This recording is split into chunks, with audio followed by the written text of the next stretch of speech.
As women, we often hear the expression coming home to yourself, but what does this really mean? I know it can sound a little abstract, it can sound a little intimidating, and we just really don't know what this means. So in today's video, I just want to kind of share with you what this really looks like in your day-to-day life and how to kind of make this less intimidating and really show you real life examples of how to come home to yourself without really changing anything about you. You're perfect the way you are. You don't need fixing, but just how we can kind of incorporate how to come home to yourself a little bit more on the regular.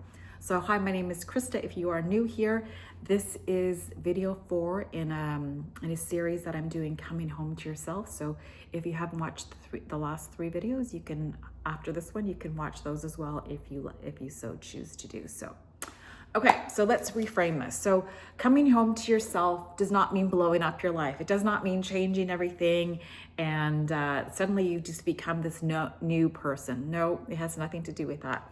It really is a very slow, subtle ways of just kind of checking in with yourself, listening to what your body is saying, and being able to kind of make discerning decisions that are best for you, that are aligned for you, that feel true to you in your day-to-day life.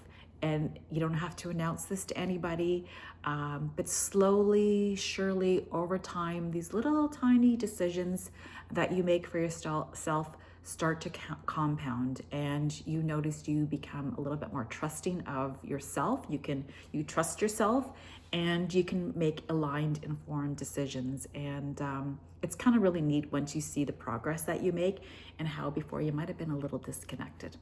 Okay, it's not like, again, it's not becoming someone new. It's just really being more honest with yourself in your day-to-day life.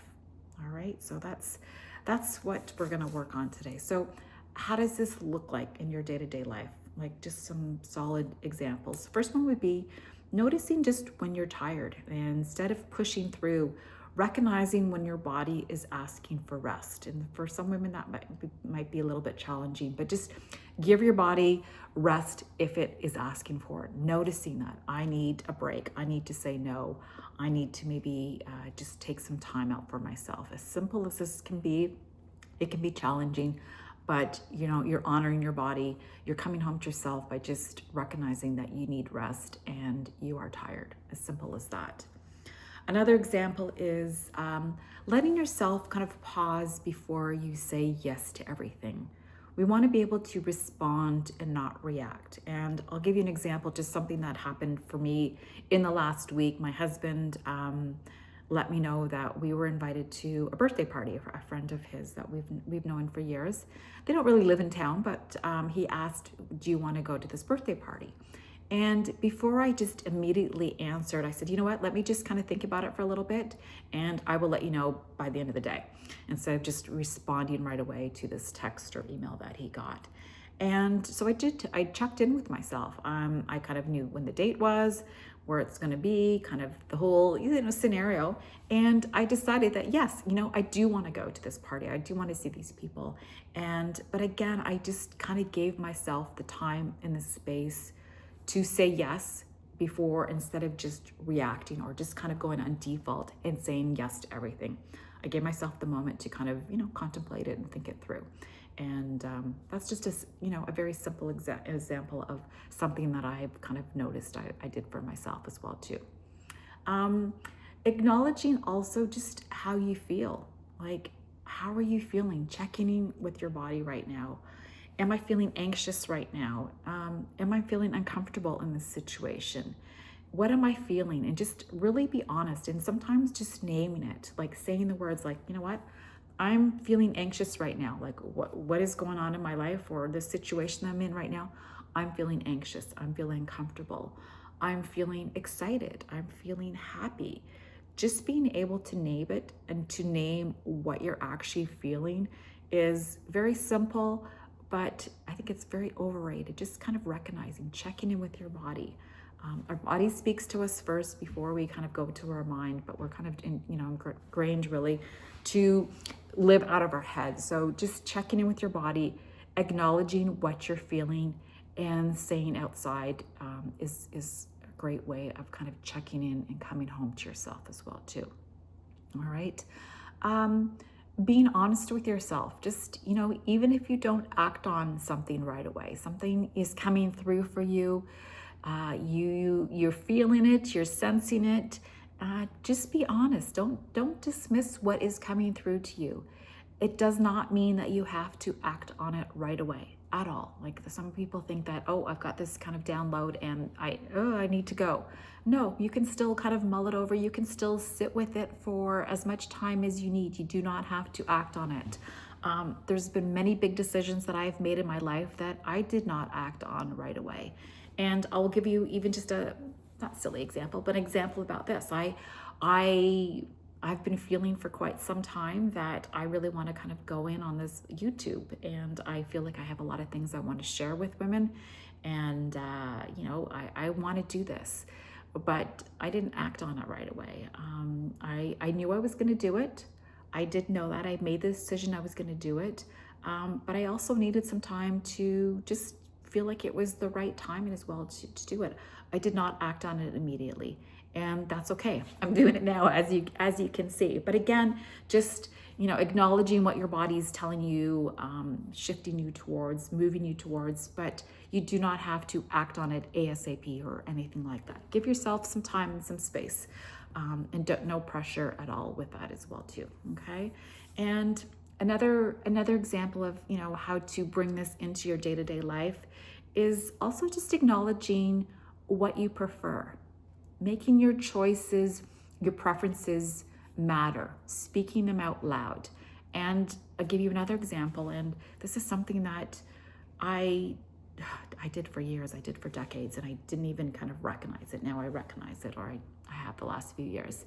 And that is just being able to verbalize what you want. I was probably very easygoing. I was told I was easygoing, nice, go with the flow, and just kind of thought that was my personality. But maybe it was to a certain extent. But I think I was just almost easygoing because I didn't really say what I wanted. So oftentimes my husband and I would go on a date night on Friday night, and we're a simple example of choosing what restaurant we want to go to, and I would often default, oh, what do you want to do, where do you want to go, and let him choose. And I was probably fine with most of the choices. If he was suggesting somewhere I didn't want to go, I would certainly speak up.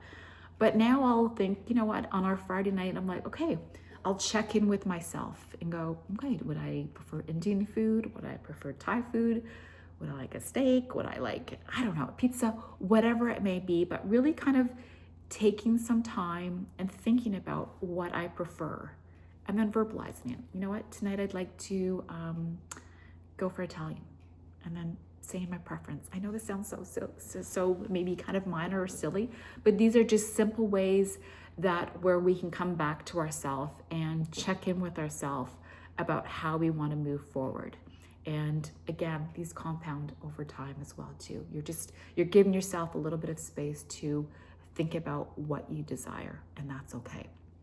And if this is new to you, and it was new to me the last few years too, now I'm doing it much more, but it might feel a little bit uncomfortable. It might feel a little bit different, but that's okay. It's just new. It's just a new way of being, and there's nothing wrong with that as well too. And if it feels like a little bit of discomfort, it's just, again, because it's something new. There's nothing wrong with it. You're checking in with your body, and it's a good thing. So keep doing what you're doing as well too. And when I started to do some of these practices that I'm sharing with you as well too, when I did start coming home to myself, having more awareness about what I wanted, about awareness about my patterns, my habits, my beliefs, it was subtle. It was very slow. It was very subtle. It's not something that happens overnight, but over time I started to notice those changes, and again, they kind of snowball. They start to compound as well too. So just begin to notice those little moments in your day-to-day life, and just checking in with yourself, stopping, asking yourself, what do I want? What do I feel? Where do I want to move forward again? Not just reacting or going to our old patterns, our old defaults, as we often tend to do as well too.